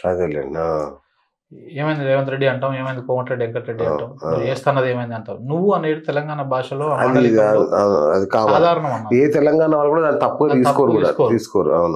నువ్వు అనేది మనం ఆంధ్ర మిత్రులు అయితేనేమో వాళ్ళు కొంత అఫెండ్ అవుతారు, అంటారు. వాళ్ళు మీరు అనేది ఎక్కువ అది చేస్తారు, తండ్రిని కూడా వాళ్ళు మీరు అంటారు. మరి మన దగ్గర నువ్వు తెలియదు కదా నాయన, ఇట్లా ఉంటది మన లాంగ్వేజ్. దాన్ని కూడా మనం తప్పట్టాలి. స్టార్టింగ్ లో మనం మాట్లాడుకుంటాం రేవంత్ రెడ్డి గారు అనాలంటాడు, అంటే అది మన భాషలో విధానంలో రేవంత్ రెడ్డి నువ్వు చేస్తావు. జర్నలిజం పరిభాషలో మనం ఎవరిని జర్నలిస్టులు అనే వాళ్ళు ఎవరు అన్నారు, రేవంత్ రెడ్డి అంటాం అంతే. ఆయన పదవి ఉంటే ఆ పదవి ముఖ్యమంత్రి రేవంత్ రెడ్డి అంటాం అంతే తప్ప గారు అనేది స్త్రీలు గారులు అనేది జర్నలిజం భాషలో ఉండదు. ఇది కొంతమంది తెలియని మిత్రులు. Right right right. మరి ఏంటి ఇప్పుడు పరిస్థితి ఎట్లా ఉంది నీకంటే? భయంగా ఉందా, భయపడుతున్నావా? నేనేం భయపడనా, భయపడుతుంది కాదు నేను. బేసికల్ ఇది ఇవన్నీ ఊహించినాయే, ఇవన్నీ జరుగుతాయని తెలిసినాయే. కాకపోతే దాడి చేస్తారని ఎక్స్పెక్ట్ చేయలే. కేసులు పెడతారు కావచ్చు, ఇబ్బందులు పెడతారు కావచ్చు, ఇది అనుకున్నాం. మళ్ళీ 1 month నుంచి రెక్కి నిర్వహిస్తున్నారని తెలుసు కదా, ఇంటికి వెళ్తున్నా కొంచెం జాగ్రత్తగా ఉండాలిగా. రాత్రి 11 దాకా ఆఫీస్ లో ఉంటే. అంటే ఆ రోజు స్పెషల్ గా నేను ఏమంటున్నా, ఆ రోజు మేడారం వెళ్దాం అనుకున్నాం. తెల్లారితో శుక్రవారం మేడారం వెళ్దామని నాకు ఆ రోజుకే, మీకు బాగా ఐడియా ఉండొచ్చు, ముఖ్యమంత్రి గారు ఒక రివ్యూ చేశారు ఇది కృష్ణా జలాల మీద. అవసరమైతే కేఆర్ఎంబికి లేఖ రాయండి, సాగర్ నుంచి తాగునీళ్ళు తీసుకోవడానికి అనేటువంటి పదం అందులో ఉంది. అంటే కేఆర్ఎంబికి ఎందుకు లేఖ రాయాలి? మరి మొత్తం ప్రాజెక్టులను మన చేతుల్లో ఉన్నప్పుడు కేఆర్ఎంబి పెత్తనం ఏంది అంటే వీళ్ళు అప్పచెప్పిరా అనేటువంటి అనుమానం తోటి, డౌట్ తోటి, ఆందోళన తోటి నా వార్త రాసుకుంటూ కూర్చునేసరికి లేట్ అయింది. అంతకుమించి మనం కావాల్సుకుని ఉన్నది అదేలే కావాల్సిన ఎందుకుంటావు కానీ రివ్యూ వచ్చింది. అరే ఏదో కొత్త అంటే బేసిక్గా అందరు ఇప్పుడు మెజారిటీ బ్యాచ్ అయితేనేమో ఉన్నట్టుగా పెట్టేసుకొని పోతుంటారు, అంతే వాళ్ళకి కావాల్సినదే కాబట్టి. మనకి ఇక్కడ ఏదో ఆందోళన కలిగించేటువంటి అంశం అనిపించింది నాకు. కరెక్ట్. కేఆర్ఎంబీకి లేఖ రాయండి అంటే కేఆర్ఎంబీకి ఎందుకు లేఖ రాయాలి నువ్వు తాగునీటి విషయంలో? అంతే, ఇంకా మనం అసలు దాని పరిధిలోకి కానీ వెళ్ళలేదు కాదు, మనం అలా పరిధికి ఇయ్యలేదు. నువ్వు అసెంబ్లీ తీర్మానం చేసినావు కదా, అవును. నువ్వు చేసినప్పుడు కేఆర్ఎంబీకి లేఖ రాయండి అనేటువంటి వచ్చిందంటే నువ్వు ఏదో అప్ప చెప్పినావు మరి తెలియకుండా సమాజానికి. ఓకే, బయట చెప్పేది ఒకటి ఉన్నది, లోపల చేసేది ఒకటి ఉన్నదా అనేటువంటి ఈ యాంగిల్లో నేను వార్త రాసే వరకు కొంచెం లేట్ అయింది నాకు. సో గట్టిగానే ప్రశ్నిస్తున్నావు అయితే. ఆ లేఖ అది రాసుకుంటా నేను వచ్చేసరికి అయిపోయింది. మేము అక్కడికి మళ్ళీ నేను సైడ్కి ఉంటుంది నా కారు గల్లీలో, అది తీసి యూటర్న్ చేసినప్పుడు కూడా ఒక పోరాడు ఆడంగా పోయింది బైక్ వేసుకొని. మళ్ళీ వాడు కూడా నా మీద అటాక్ చేసిన దాంట్లో ఉన్నాడు. అంటే వాళ్ళు మనం సీసీలు అన్ని అబ్జర్వ్ చేస్తాను. ఈవినింగ్ 8:39 నుంచి ఆ రోజు 8 గంటలకు పోయినా 7 గంటలకు పోయినా నేను మీద అటాక్ కన్ఫర్మ్ గానే ఉందన్నమాట. అంటే వాళ్ళు అంత ప్లాన్డ్ గా ఉన్నారు. 11 గంటలకు దిగినా కానీ చేసిరు అంటే అప్పటి నుంచి వెయిట్ చేస్తారు. ఇంకొకటి వాళ్ళ కోపంలో అసహనం ఉండొచ్చు, ఇంకా దిగుతలు అడిగాలని చెప్పి కోపం కూడా ఉండొచ్చు. వాళ్ళు పని చేసుకొని పోవాలి కదా, వాళ్ళకి పాపం వాళ్ళకి చెప్పిన కిరాయి వ్యక్తులు చేసుకొని పోయి రిజల్ట్ ఇస్తే వీనికి కావాల్సిందో ఇంటికి వస్తుంది అన్నట్టు. అది మేము తెల్లారితే మేడారం పోవాలనుకుని ఆ కెమెరాలు ఇవన్నీ తెలుసు కానీ మన వ్యవస్థ ఎట్లుంటుంది, కెమెరాలు లైట్లు ఇవన్నీ ప్యాక్ చేసుకొని మీరు అలా చూడొచ్చు సీసీ కెమెరాలు అలా పెట్టుకొని మేము కార్ ఎక్కినాం. జస్ట్ ఫస్ట్ గేర్ నుంచి సెకండ్ గేర్కి వెళ్ళాను నా బండి. ఫస్ట్ గేర్ సెకండ్ గేర్కి ఎంత మూవ్ అవుతాం మనం? ఒక 1-2 సెకండ్స్ అంతే. జస్ట్ నువ్వు ఒక 100 మీటర్స్ కూడా పోలేవు, 20-30 మీటర్స్ అంత లోపలనే వాళ్ళు వెనకాల రావడం, ముంగలంగా ఒకటి రావడం, గుద్దడం, షూ చేయడం, వాళ్ళు అసలు పెద్ద హైరామ చేయడం. ఎంత ఫోన్ చేసినాక నీ మిత్రుడు కానీ నీకు ఏమన్నా ఎక్కడి నుంచి ప్రమాదమో లేకపోతే ఏదైనా జరిగితే ఫోన్ చేస్తే ఎంత దగ్గర మిత్రులైనా ఒక 15-20 నిమిషాలు టైం తీసుకుంటారు. అంతేగా, ఫోన్ చేస్తే 1 నిమిషం చెప్పట్లో 15 మంది వచ్చారు. ఎట్లా వస్తారు? నిమిషం చెప్పట్లో 15 మంది వస్తారా? అంటే వాళ్ళు ర్యాలీ తీస్తున్నట్టు ఉండాలి, అంతమంది కలుసుకోవాలంటే కూర్చొని ఉన్నారు వాళ్ళు. సో కాబట్టి ఇంకా మనకు అర్థమైపోయింది ఎంత చేసి కూడా ఇంకా మనం మీద తప్పుడుగా చేసేటువంటి ప్రయత్నం చేసి. మరి ఏంటి రక్షణ, దీనికి సంబంధించిన ఏర్పాట్లు ఏమన్నా? ఇది ఆగదు, నువ్వు ఆగవు, ఈ దాడులు ఆగవు అనుకుంటే ఏంటి పరిస్థితి? ఇప్పటికైనా ఆగుతావా? పోనీ ఎందుకు ఆగాలన్నా మనం? ఆగాలన్నా మరి ఇట్లా అంటే 2009 నుంచి నాకు బాగా గుర్తుకుంది తెలంగాణ ఉద్యమ టైంలో. ఉద్యమ టైంలో అప్పుడు రాజ్యం మనది కాదు, వ్యవస్థ మనది కాదు, ఇంత కాదు, ఎవరన్నా ఆగితే ఆగలేదు. ఇది కూడా సేమ్ అట్లాంటిది అన్న. రేవంత్ రెడ్డి గారు అనుకుంటున్నారు ఏదో ఒక్కరినిద్దరిని తొక్కేస్తేనో లేకపోతే బెదిరిస్తేనో ఆగిపోతుంది అని చెప్పేసి. ఇదే కొడంగల్కి వెళ్ళి 100 ఫోన్లు వచ్చినాయి నాకు అటాక్ అయిన కాడ నుంచి. అంటే నీ దగ్గర నుంచే విప్లవం స్టార్ట్ అవుతుంది. నువ్వు ఏదైతే గెలిపించారో నిన్ను ప్రజలు, ఆ ప్రజలే నిన్ను తిరస్కరిస్తారు, ఆ ప్రజలే నిన్ను చీత్కరించుకుంటున్నారు చేసిన పనికి. రేవంత్ రెడ్డికి తెలిసే జరిగి ఉంటుందంటావా? ఇది తెలియకపోవడానికి కారణం ఏమి లేదన్న ఆయన 100%. ఎందుకంటే రేవంత్ రెడ్డి, కొండలరెడ్డి వేరు కాదు వాళ్ళ. సో కాబట్టి నిన్ను ఎవరైతే గెలిపించారో ఆ ప్రజల కోసమే నేను పోయిన ఆడికి. నువ్వు ఆ ప్రజలకు నేను వాళ్ళ గొంతు మాట్లాడుతున్నాను, నువ్వు కొట్టించినావు అంటే నన్ను కొట్టినట్టు కాదు, నేను గెలిపించిన ప్రజలు నువ్వు కొట్టుకున్నట్టు. అది నీకు మంచిది అనిపిస్తుంది అనుకుంటే నువ్వు ఇట్లాంటివి ఇంకే 2-3 చేసుకున్నావు అంటే అది నీకే ఎఫెక్ట్ అవుతుంది. వాళ్ళు కూడా అంటాడు, విమర్శలు వస్తుంటాయి అన్న మనకి ఎన్నో, ఎంతో మంది మాట్లాడుతూ ఉంటాడు. వినే ఓపిక, సహనం, నీకున్న సలహాదారులు వీళ్ళందరూ దేనికోసం? ప్రజలు ఇబ్బందులు పడుతుంటే లేకపోతే ఇంకోటి పడుతుంటే అవన్నీ తీసుకొని చేసుకోవడం కోసమే. మనం దాన్ని రెక్టిఫై చేసుకోవాలి. కానీ ఎవడు మాట్లాడతాను మూసేస్తాం అంటే ఇంకా మాట్లాడకపోతే అవుతుంది అన్న. ఏ పోరాటం అయినా ఏదైనా కానీ ప్రశ్నించడం లేకపోతే కుదరని పని. ఇవాళ ఇప్పుడు కొంతమంది మిత్రులు జర్నలిస్టులు అంటే వాళ్ళు మాట్లాడే వాళ్ళు తప్పుడు ప్రాపగండా చేశారు. అట్లా కూడా సరే వాళ్ళ వర్షన్లో వాళ్ళకి అది కరెక్టే, బట్ కానీ ఇదే లేకుండా చేస్తా నువ్వు అదే మనడానికి చేసింది అదే కదా. రేవంత్ రెడ్డి గారు మనడానికి ప్రశ్నించారు కదా, సీఎం అయ్యాడు కదా. మరి నువ్వు నీకు ఆ ప్రశ్న నచ్చట్లేదంటే నువ్వు నీ అంత అవుతున్నట్టు కదా, క్రాస్ చెక్ చేసుకోవాలి. మన అమ్మ వాళ్ళు ఎట్లా ఫీల్ అవుతున్నారు? కొంత భయపడతారు. ఇట్లా మీలాంటి ఊరు దాకా వెళ్ళారు కదా, ఊరు దాకా వెళ్ళేసరికి ఊళ్ళో ఉన్నప్పుడు చాలా భయపడింది అమ్మ. వద్దు నాయన ఇవన్నీ ఎందుకు కొడుకు మనకు, దా ఊళ్ళోకి రా ఏదో చేసుకున్నాం. ఆయన్ని ఏముంటది నాకు అంటే మనం భయపడుతూ ఉంటాడు అన్న. మనం భయపడకుండా నిలబడితేనే వీడు కొంచెం మీలాంటి వాళ్ళు వచ్చి ధైర్యం చెప్పిపోతాం అంటే జర ఇప్పుడు నిమ్మలం అవుతుంది. అట్లా ఉన్నారు, వస్తారు, దెబ్బ ఏమైనా అయినా కానీ వస్తారు వాళ్ళు అనే ధైర్యం ఆమెకు ఉంది. వేరే పార్టీల వాళ్ళు ఎవరైనా వచ్చారా, ఓన్లీ కేటీఆర్ గారైనా? లేదు, చాలా మంది మిత్రులు ఫోన్ చేశారు వస్తారంటే. ఎంతవరకు నేను కాంగ్రెస్ నుంచి ఎవరైనా? కాంగ్రెస్ నుంచి అయితే ఎవరు చేయలేదు. అంటే ఇంకా ఇప్పుడు వాళ్ళు వాడికి ఒకటి నాకు తెలిసిన మిత్రులు వాడిని వద్దామన్నా కానీ ఇక వాళ్ళకు మొహం ఉండదు కదా. కానీ ఇది 100% వాళ్ళు చేసింది. వాళ్ళు ఒకసారి చేసుకోవాలి, అంటే మదనం చేసుకోవాలి. ఇది కరెక్ట్ కాదు. నువ్వు దాడులు చేయకుండా నువ్వు కేసు పెట్టి తప్పలేదు. నేను మాట్లాడిన దాంట్లో తప్పు ఉంది, నువ్వు తప్పుడు విషయాన్ని చెప్తున్నాడు, కేసు పెట్టు, నేను ఎదుర్కొంటా. తప్పు చేస్తే శిక్ష పడతా. నువ్వు నా మీద కేసు పెట్టినావు, కోర్టుకు పోయినా పోలేదా? నేను పీసీసీగా ఉన్నప్పుడు నువ్వు కేసు పెట్టినావు, కోర్టుకు పోయినా, నా వర్షన్ చెప్పినా, దాంట్లో వాస్తవం లేదని తెలిసింది, అది క్లోజ్ అయింది, అయిపోయింది. ఏదో అయిపోయింది. సరే, నేను తప్పు చేసి యుద్ధం ఎప్పటి నుంచో నడుస్తుంది మధ్య. మనం ఎక్స్పోజ్ చేసుకోవాలి. నాకు బేసిక్ పబ్లిసిటీ ఇష్టం ఉండదు అన్న. ఇప్పుడు మీరు అందరు పెద్దవాళ్ళు వచ్చారు కాబట్టి తెలియాలి కదా, చెప్పకపోతే ఎట్లా? నువ్వు ప్రజలకి జవాబుదారీ అంటున్నప్పుడు ఆ ప్రజలకు ఏం జరిగిందో తెలియాలనే కదా వచ్చాం మనం. అదే, అందుకనే ఎప్పుడైనా చెప్పకపోతే ఇప్పుడు నా మీద దాడి ఇంకొకరు భయపడతారు, ఎవరు మాట్లాడేటోళ్ళు వాళ్ళు ఇబ్బంది అవుతుంది. మనం సైలెంట్ కావద్దు. ఏం కాదన్న, అంటే ఇవన్నీ వాళ్ళ మిస్టేక్స్, ఇవి తప్పులు చేస్తూ ఉన్నారు, సరి చేసుకోవాలి. ఎప్పటికైనా వాళ్ళు కూడా అంటాడు ప్రజల పక్షాన ఉండాలి, ప్రశ్నిస్తూనే వాయిస్ వినాలి. వాడు కొంత లాంగ్వేజ్ మాట్లాడినా అటు ఇటు చేసినా కానీ సరే చెప్పే తిరిగి చెప్పాలి, కానీ ఇది కరెక్ట్ కాదు. వాళ్ళు ఎట్లా తీసుకుంటారు. రైట్. మరి చాలా మంది జర్నలిస్టులు ఇటు నుంచి పాలిటిక్స్ వైపు పోతున్నారు. నీ ప్రస్థానం ఎటు ఉంటుంది? నాకు అలాంటి ఇంట్రెస్ట్ పెద్దవాళ్ళు చేయకండి. 100% నాది, నాకు ఒక మీడియా అనేది ఫ్యాషన్. నాకు నీళ్ళు అంటే ఇష్టము, నాకు వ్యవసాయం అంటే ఇష్టము, రైతులు అంటే ఇష్టము. నాకు కొంత సిమిలర్ రైతు కుటుంబం నుంచి వచ్చినాడు కాబట్టి నాకు ఆ థాట్స్ అన్నీ అట్లనే ఉంటాయి. సో నాకు రాజకీయం, ఈ రంగు పూసుకోవడం, ఈ తెల్లంగి వేసుకుంటే నేను రాజకీయ నాయకుని అయిపోను.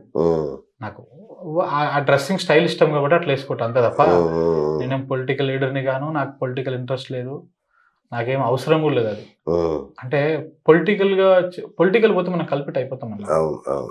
ఇది ఒకటి గుర్తుపెట్టుకోవాలి. అంటే సరే, ఉన్న వాళ్ళందరూ కల్పిట్ అని నేను చెప్పను, బట్ నీ అవసరాలు కావచ్చు, పార్టీ అవసరాలు చాలా మారిపోతుంది.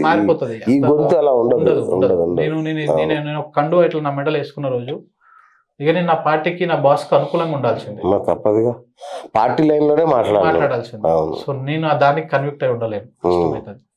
రేపు మరి రేపు కేటీఆర్ గారు వచ్చి మా పార్టీలో జాయిన్ అవ్వు అంటే అన్న ఆయన చెప్పిండు, మనం నమస్తే అన్న అంటాం అంటారు. నన్ను ఇట్లా ఉండనియండి. నేను ఈ అంటే ఎవరికైనా సరే నాకు ఈ గడ్డ అంటే ఇష్టం అన్నప్పుడు మనం అలా ఉంచుకుంటాడు బెటర్. అంతే. పెద్ద పెద్ద వాళ్ళు ఉన్నారు, చాలా పెద్ద వాళ్ళు ఉన్నారు, వాళ్ళు పొలిటికల్ రాలేక కాదు, అంటే మనకు అది వద్దు. మనం ఒక దాంట్లోనే ఉండాలి. నేను అంత పెద్దవాడిని కావాలనుకోవట్లేదు, నేను అంత కాలేదు. నా గొంతు వరకు నేను ఈ విధంగా ఉండాలని అనుకుంటున్నా.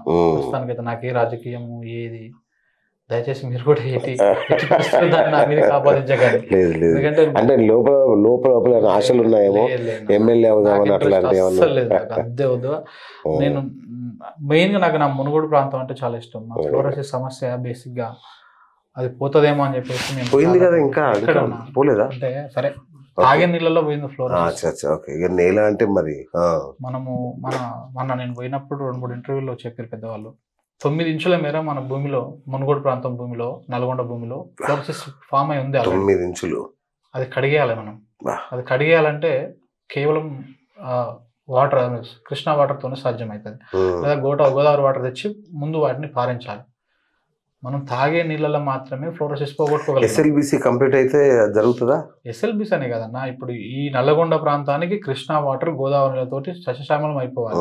మీకు దుచ్చల సత్యనారాయణ గారు అడిగే ఉంటారు, తెలుసు. వారితో నేను చాలా సార్లు మాట్లాడినా. వారు నాకు మంచి గురువు సమానులు, విషయాలు చెప్తా ఉంటారు ఏమైనా అడిగినప్పుడు. వాళ్ళు అంటారు, శంకర్ మన పక్షులు, మన బర్రెలు, మన గొర్రెలు అన్ని ఇవే నీళ్ళు తాగాలి. ఇప్పుడు మన ఊర్లో బర్రెలు ఉంటాయి కదా, మన మునుగోడు ప్రాంతంలో ఆ బర్రె చెట్టు పాల కూడా ఫ్లోరోసిస్ ఉంటుంది. మన దగ్గర తాళ్ళు ఉంటాయి కదన్నా, కళ్ళులో కూడా ఫ్లోరోసిస్ ఉంటుంది, ఫ్లోరైడ్ ఉంటుంది. మరి నువ్వు తాగే నీళ్ళలో తీసుకున్నావు కానీ తినే తిండిలో మన పండే పంటల అన్నిట్లలో ఉంది. అది మనం కడిగేసుకున్నప్పుడే మనం శాశ్వత విముక్తం అవుతాం. ఇప్పుడు అది దానికి ఆ స్కోప్ ఉంది అన్న. ఇప్పుడు పెళ్లి ప్రాజెక్ట్ ఉంది ఆడ, రిజర్వాయర్ లిఫ్ట్ ఇరిగేషన్, మీకు ఐడియా ఉంటుంది. మా మునుగోడు ప్రాంతానికి 2 రిజర్వాయర్లు ఉన్నాయి పెద్దగా, మెయిన్ గా ఒకటి కిష్టాయనపల్లి, ఇంకొకటి శివన్నగూడెం. ఓకే.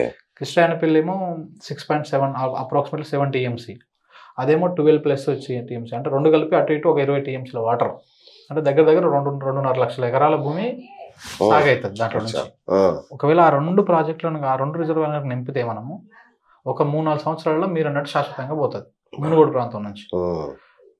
అంటే తాగే నీళ్ళే కాదు, వాడే నీళ్ళల్లో కూడా మనము ఈ కృష్ణా వాటర్తోని, గోదావరి జలాలతోని మనం చేసినప్పుడు మాత్రమే ఫ్లోరోసిస్ పూర్తిగా అర్థమవుతుంది. నేను ఇంకా అయిపోయిందేమో అనుకుంటున్నాను. లేదు అన్న, ఇంకా అంటే సారే చెప్పిండు పెద్దసారి కూడా, ఆయన KCR గారు కూడా అసెంబ్లీలో చెప్పిండు, అంటే తాగే నీళ్ళల్లో మనం తాత్కాలికమైనటువంటి ఫస్ట్ మనం నీళ్ళైతే మనకు మస్ట్ కదా. ఇప్పుడు అది కూడా మిషన్ భగీరథ పుణ్యమా వీటి పుణ్యమా అని ఇక నీళ్ళు వచ్చి జర ఇప్పుడు మా ప్రాంతం ఆ కేసుల నుంచి తక్కువైంది.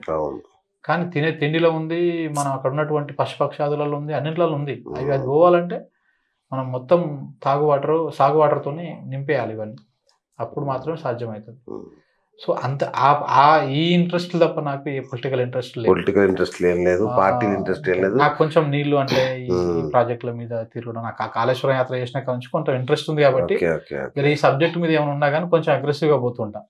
ఏది వాళ్ళకి కొంతమందికి నచ్చదు, కొంతమంది వీడు అది చెప్పున్న వాడు వాళ్ళని. రైట్ తొందర కోలుకోవాలి. మళ్ళా నీ గలాన్ని, నీ ప్రశ్నను మళ్ళీ తప్పకుండా సమాధానం కోసం సంధించాల్సిందే, భయపడేది ఏం లేదు. నీ వెనక జర్నలిస్ట్ సమాజం అంతా ఉంటుంది, మంచిని కోరుకునే వాళ్ళందరూ నీ వెంట ఉంటారు. సో ఫ్రెండ్స్, చూశారు కదా, నేను ఏ పార్టీకి చెందిన వాడిని కాదు, నాకు ఏ పార్టీ సిద్ధాంతాలతో సంబంధం లేదు. నా పుట్టుక, నా నేపథ్యం తెలంగాణ, దా ప్రాంతం కోసం ఏం చేయడానికైనా సిద్ధం. నేను బీజేపీని ఎదిరించాను, టీఆర్ఎస్ని ఎదిరించా, ఇప్పుడు కాంగ్రెస్ని ఎదిరిస్తా. ఇది నా ప్రశ్నించే తత్వం తప్ప నాకు ఎలాంటి ప్రయోజనాల కోసము నేను చేయట్లేదు అనే విషయాన్ని శంకర్ స్పష్టంగా చెప్తున్నారు. మనం కూడా అర్థం చేసుకోవాలి తన ఆవేదన ఏంటనేది. నేను సాటి జర్నలిస్ట్గా తనను ఎప్పటి నుంచో గమనిస్తున్నా కాబట్టి చెప్తున్నా. తనకి ఎలాంటి పార్టీలకు సంబంధించిన ఏమీ లేవు. ఒకసారి నేనేదో విషయంలో డబ్బులు ఇస్తానన్నా కూడా తీసుకోలేదు, తను అంటే హెల్ప్ చేద్దామన్నా కూడా తీసుకోలేదు. అట్లాంటి వ్యక్తి. సో అలాంటి వ్యక్తిత్వం తనది. అనవసరంగా అంటే జర్నలిస్ట్ సమాజం కూడా తనతో ఉండాలి, తనకు వెన్నుదన్నుగా నిలబడాలి. ప్రజలు కూడా తన వాణిని, తను చెప్పే మాటను వినిపించుకోవాలి. సో మళ్ళీ చెప్తున్నాను, ప్రభుత్వ పెద్దలైనా ఇట్లాంటి అసాంఘిక శక్తుల నుంచి జర్నలిజాన్ని, జర్నలిస్టులను కాపాడాలి. ప్రశ్నను అసహనంగా తీసుకోకుండా ప్రశ్న నుంచి జవాబులు, పరిష్కారాలు వెతికే ప్రయత్నం చేస్తే అది ప్రభుత్వాలకు మంచిది, ప్రజలకు మంచిది. ఇది ఇవాల్టి బిఎస్ టాక్ షో. నేను మీ బిఎస్ సైనింగ్ ఆఫ్.